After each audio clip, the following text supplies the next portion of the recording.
You will always be in a place where new desire is born. Eternally. That's the way this universe is. You will never stand in a place of completion ever. And when you really understand that, when you stop and say, I know I am eternally incomplete, it takes the edge off the discomfort of something wanted, not yet manifested. And if you are wise, it puts you in the place where you are softly and yet eagerly anticipating that which is to come without being uncomfortable about that which has not come. As you stand in this place where you are feeling discomfort because there is a desire within you that you cannot figure out how to make happen, that discomfort is what keeps it from happening. It's a discord, a vibrational discord that will not allow the source energy that is natural to you to flow. You are extensions of source energy. You are leading edge creators here in these physical bodies.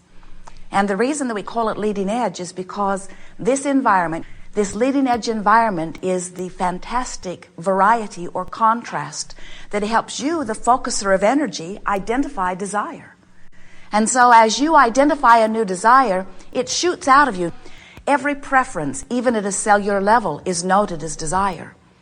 And when that preference is born, and it is constantly, source energy hears it vibrationally, responds to it instantly. Your answers are given immediately every single time. When you say, ask and it is given, you could not be more accurate. So why is it that the things that some are asking for seem to not be being received? It may be because you are not receiving them. You may not be in the receiving mode. You may not be letting them in. And the way you would know if you are in the receiving mode or not is if your desire is life-giving to you, if you feel enthusiasm or passion or anticipation or eagerness over the desire that is new within you, then you are in the place of allowing yourself to be the receiver of what you are asking for. But if you are feeling discomfort, if you are feeling unhappy, if you feel guilty or blameful, if you feel weary or tired, if you have desires and you are so aware of where you stand rather than being eager about where you are becoming, then you may very well be in vibrational discord to your own desire. It is only your own vibrational discord to your own desire that ever keeps anything that you desire from coming to you. Some of you remember seeing the two horses pulling the plow or pulling the wagon, hooked together with a collar. And when they pull together, there is ease in the experience. But when one is pulling and one is not, or they are seeming to want to go in opposite directions, it is a jerky and uncomfortable experience for everyone involved. And what we are wanting to help you to realize is that you are both of those horses within you. In other words, when your desire is moving in one direction, but your belief or expectation is moving in another, you are having an uncomfortable experience. So as we call this gathering the art of allowing, what it is really about is helping you to discover how to allow your own desires, how to allow yourself to be in any moment the pure positive extension of source energy that you really are. And you can tell by the way you feel how you are doing in that. When you are in alignment, you feel wonderful. That's what ease feels like. That's what exhilaration feels like. That's what passion is, or clarity, or vitality, or enthusiasm. That's what that feeling of well-being is. When you feel guilt, or anger, or frustration, or loneliness, or defeat, or fear, or any of those negative emotions, what it always means is, in this moment, you are giving your attention to something not in alignment with what you are wanting. So, here you are in your physical experience. And what you give your attention to certainly affects your vibration, because as you give your attention to anything, you offer a vibration that matches it. But we notice that your vibration is not only about what you are observing in your now, that sometimes you are carrying over sort of habitual vibrations from before. You call those beliefs. We call it a continuing vibration, and some of those vibrations serve you very well. In other words, some of your expectations serve you. Most of them do, in fact. But there are some vibrations, some expectations, some ways of looking at life that you are holding that are not serving you. And you can tell which ones they are because when you are focused there, you feel negative emotion. As you have experiences, even at early ages, you learn patterns of thinking, patterns of approaching things. You literally pick up the way you respond to things from those around you, from what you hear, from teachers, from friends, certainly from your parents, from each other. And some of those patterns of thought, as you chug along with them now, cause you to be a vibrational match to what you want. But some of them do not. So what we are suggesting is that it would be extremely valuable to you if you were to begin to practice some exercises where you could choose what you want to be active within you, where you activate vibrations within you and practice them on a regular enough basis that you get this sort of momentum, vibrational momentum going so that it is less likely that you will stumble upon those old thoughts. When you go home, for example, and you see the familiar places and you hear the familiar words and you hear the familiar voices, it is a very normal thing for things that may not have been active within you for some time to become activated again. And we want you to not be fearful about anything that's activated within you because you certainly have the ability at any time to give your attention anywhere you want. We suggest a process that we are calling virtual reality. You may have used something similar to it under the name of creative visualization or using your imagination, for certainly it is all of that. But the game or process of virtual reality goes like this. You choose a place, some place that you feel are very good odds of you feeling good when you go there in your mind. So you pick a place, you pick a time of year, you pick a time of day, you begin to observe what's around, whether it is flowers or mountain streams or wildlife. You decide how you feel, or you observe from your feeling place inside your vision how it feels to be there, and articulate it if you can, or at least ponder it. You don't have to bring anyone else into your virtual reality, and sometimes it's better not to, but you get to decide. So bring someone with you, give them a good mood, acknowledge your good mood, speak a few brief words, and then leave your virtual reality. The process works best if it's about 30 seconds long. In other words, get in, feel good, get out. After a series of these virtual realities over a period of few days, what will begin to happen is you will begin, oh, it is so good, you will be the one who sets the tone within you. In other words, rather than letting something that happened when you were a child still be the reason for the dominant vibration within you, rather than letting the financial hardship of your parents still be the vibrational basis on which you are disallowing abundance into your experience, rather than allowing some abusive relationship of the past of setting the tone for what you let in or don't let in your experience, you decide here and now, you say, I'm going to set the tone of my own vibration. I am a vibrational transmitter and receiver. I am an extension of source energy. I am on the leading edge of thought. This variety is giving me all kinds of clarity about what I want.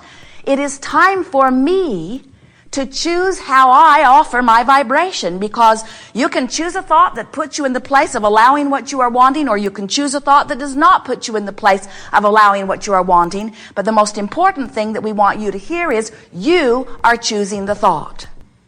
Many of you are not deliberately choosing thought. In other words, you'll say, there is some factual thing in my life. Something is happening with my mother and I cannot help but notice it. Or something is happening with my finances and I cannot help but notice it. I have to face reality. And we say, sometimes you do, but not all the time. And if you will give yourself a vacation from the reality that you are facing, then you will give yourself a vacation from the vibration that is holding you in the place of not letting in what you want. But you're not going to give yourself a vacation from these without deliberately deciding that you're going to begin to choose some thoughts that set your own vibrational tone. Virtual reality is the place where you choose how you want to feel. And the thing that's nice about it is there's not something else in your virtual reality that's calling you someplace else. In other words, it's like meditation in the sense that it's this fresh, neutral place. And as you get the hang of it and begin to play with it a little bit, you will become addicted to virtual reality. You will find yourself so easily able to choose a vibration and make it your dominant vibration. Do you understand what this game of virtual reality will do? It will cause you to be in the place of allowing. And when you are in the place of allowing, those things that you have been wanting flow easily into your experience. It's always been that way for you. Every one of you have been living every one of these successes over and over again. We're just wanting to point it out in very obvious fashion for you so that you will understand once and for all that you have creative control of your own experience. We want you to reach this place where never again do you blame someone else or some other time or some outside circumstance for what is not happening in your experience the way you want it to happen. We tease with our friends as they are complaining about this and that and the other, and we say to them, somebody should do something about that. And they laugh because they know that we always mean, and the only one who can do anything about it is you, because you are the only one who can adjust your vibration. The other day, Jerry and Esther were in Texas, and they had been gone for several weeks, and they were home for 1 week. And like always, when they are in Texas, they have more to do than they can do. And Esther hit the floor running every morning. She had a long, long list. She was determined to get all of these things done before she left town. And about midway through the week, she was pretty ornery. And she knew it. But she said to Jerry, I don't have time to delegate. And I don't have time to line up my energy. I don't have time to do any of the things I know I'm supposed to do. I've just got to make this week happen. And then a friend who had worked with them before stopped by. Someone Esther adores. Someone who adores Esther. And as this sweet young woman visited with Esther for 5 or 10 minutes, Esther felt Esther come back. She felt her joy return. She felt her clarity return. She felt her well-being return. And when the friend left, Esther said to Jerry, that felt so good. She said, more people should do that for me. And of course, it is nice when there's someone that you feel that way about and that feels that way about you. It is nice when someone who's tuned in, tapped in, turned on, comes into your experience and holds you as their object of attention and breathes fresh, loving well-being back into you. We know it's nice when that happens. But so many of you like that feeling of being adored that you become dependent upon it coming from the outside.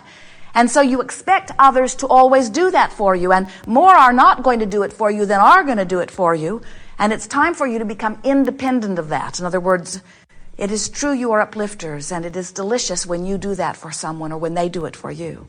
But when we say someone should do something about that, we're talking about you.